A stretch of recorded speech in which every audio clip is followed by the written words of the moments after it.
Students, today's my topic is corona virus पेट के अंदर क्यों नहीं टिकता।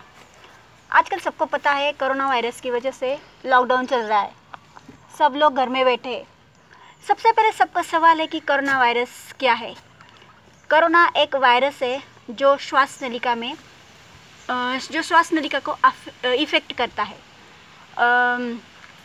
उसकी वजह से क्या होता है, हमें सांस लेने में तकलीफ़ होती है।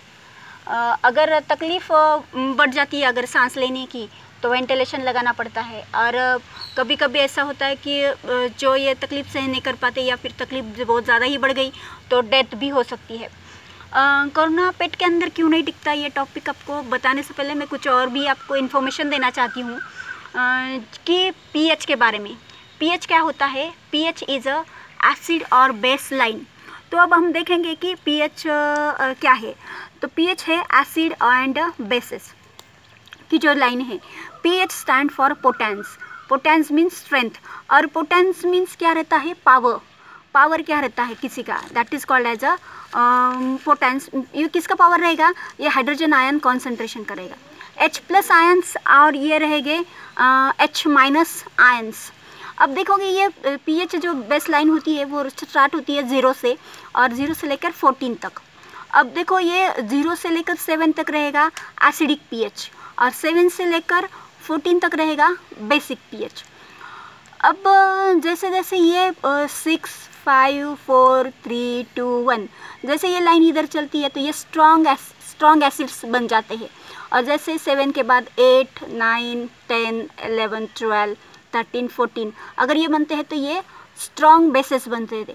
अब आपको पता है कि एसिड के कुछ एग्जाम्पल जैसे कि hydrochloric acid, nitric acid, different type of acid जो कि स्ट्रॉन्ग एसिड कहा जाता है। और स्ट्रॉन्ग बेस में आएगा आपका NaOH, बेकिंग सोडा वगैरह वगैरह, वो आएंगे स्ट्रॉन्ग बेसिस के अंदर। अब मैं आपको बताना चाहती कि ये एसिड क्या होता है। तो ये एसिड होता है अगर ये OH, देखो ये OH और ये H देखो ये H, ये OH और एक, अब ये 2 H हो गए H2 एंड O हो गया O, H2O। H2O मीन्स आपको पता है H2O मीन्स वाटर। जब ये दोनों न्यूट्रल होते हैं या फिर ये दोनों बैलेंस होते हैं, that is the neutral form होता है। अब न्यूट्रल में क्या आएगा? वाटर। वाटर हमारा न्यूट्रल रहता है जो कि रहता है 7 pH का। ये तो आपको समझ में आया कि एसिड बेस रेंज क्या है और एसिड बेस क्या रहता है। इधर रहेगा स्ट्रॉन्ग एसिड और इधर रहेंगे स्ट्रॉन्ग बेसिस। यहाँ पे कुछ कम एसिडिक रहेगा, यहाँ पे कुछ कम बेसिक्स रहेंगे। लेकिन इसका हमारे कोरोना के साथ क्या, स्टमक के साथ क्या है? तो हमारे स्टमक का पीएच होता है 3। अब आप बोलेंगे हमारे स्टमक का पीएच 3 कैसे हो गया? तो हमारे स्टमक का पीएच 3 होता है क्योंकि हमारे स्टमक में रहता है HCl। HCl में जो हाइड्रोक्लोरिक एसिड।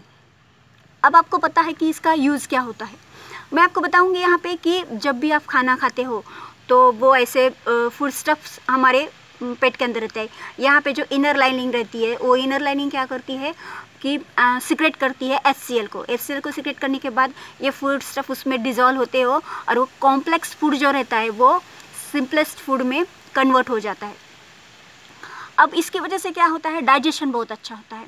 कभी भी एसिड अगर रहा तो इसके अंदर तो डाइजेशन बहुत अच्छा रहता है। अब आपको पता है कि आपको भूख लगी कैसे पता चलता है कि स्टमक की वजह से भूख लगी? भूख लगी मीन्स क्या रहता है? ये टाइम पे एसिड सिक्रीट होता है। जब ये एसिड सिक्रीट होगा तब आपको पता चलता है कि भूख लगी है। इसी के लिए मैं आपको बोलती हूँ कि कभी भी टाइम पे खाना चाहिए, जिसकी वजह से क्या होगा? टाइम पे एसिड सिक्रीट होगा। टाइम पे एसिड सिक्रीट होने के बाद ये एसिड आपका डाइजेशन अच्छे से हो जाएगा। लेकिन कभी कभी क्या होता है कि हम टाइम पे खाना नहीं खाते। टाइम पे खाना नहीं खाते तो क्या होता है कि ये एसिड तो सिक्रेट होगा लेकिन वहाँ ऊपर से फूड स्टफ्स नहीं आएंगे, तो ये एसिड ऐसे ही यहाँ पे डिपॉजिट होकर रहेगा, यहाँ पे ऐसे ही बच जाएगा। तो उसको क्या बोलेंगे हम कि एसिडिटी हुई है। तो एसिडिटी होने के बाद आप क्या करते हो कि इधर से लेते हो एसिडिक मीन्स नींबू और इधर से सॉल्ट मीन्स बेस, और दोनों को मिला के क्या करते हो? नींबू पानी बनाते हो, उसमें डालते हो शुगर, तो वो क्या करते हैं? न्यूट्रल। तो ये एसिड को जो भी बन जाता है आपकी बॉडी के अंदर वो नींबू पानी पीने की वजह से क्या होता है? न्यूट्रल होता है और आपकी एसिडिटी कुछ कम हो जाती है। तो ये तो हुआ एक फंक्शन ये क्या हुआ, इसका एक फंक्शन होगा कि ये खाना जो बना है उसको कॉम्प्लेक्स फूड को सिंपल फूड बना के पचाने का, ये हो गया स्टमक का या फिर हाइड्रोक्लोरिक एसिड का एक काम हो गया। लेकिन दूसरा भी इसका एक काम है, कभी कभी ऐसा होता है कि अगर हम जल्दी जल्दी घर में आते हैंड वॉश नहीं करते हैं, हैंड वॉश नहीं करते तो वैसे ही खाना खा लेते हैं। लेकिन आपको पता है हमारे हैंड के ऊपर थाउजेंड्स ऑफ माइक्रो ऑर्गेनिजम्स रहते हैं। वो वैसे ही माइक्रो ऑर्गेनिज्म फूड को चिपक के पेट के अंदर चले जाते हैं।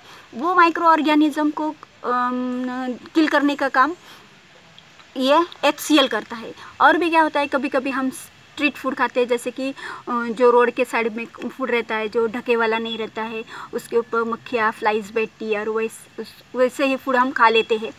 तो वो भी फूड को किल करने, वो भी जर्म्स वायरस को किल करने का काम ये HCl करता है। लेकिन कभी भी ऐसा भी होता है जो फूड हम खाते हैं तो बासा खाते हैं या फिर कल का रखे वाला फूड हम खाते हैं, उसका कुछ टेस्ट अलग बन जाती है, वैसा भी फूड खाते हैं।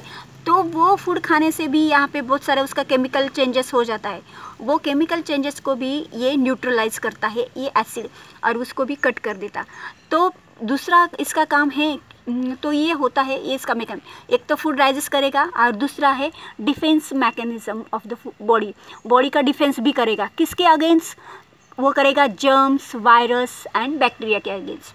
तो पेट के अंदर अगर HCl है, इसकी वजह से कोई भी वायरस हमारे बॉडी के अंदर एंट्री नहीं कर सकता। तो यही तो यही काम है इसका वायरस स्टमक का।